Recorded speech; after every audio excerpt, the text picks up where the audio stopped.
Hello YouTube, Dano here. I'm going to be replacing the rad in this thing. It fucking melting out the top there. Picked up another rad from my wreckers. Got it complete, hoses, fans, everything else.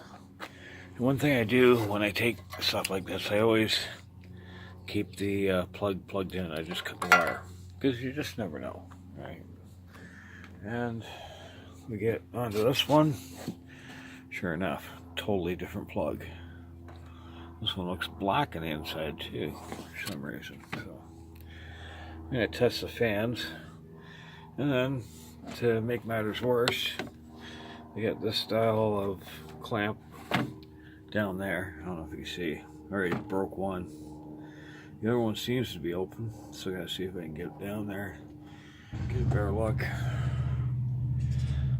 Oh, a fucking mess. Alright, in any case, she's all loose. It's all ready to come out. I just gotta untie the transmission lines. But you know something? I'm fucking hungry. I need to grab something to eat. Alright, like, comment, subscribe, share. Hey, just stop by and say hello. Dano out.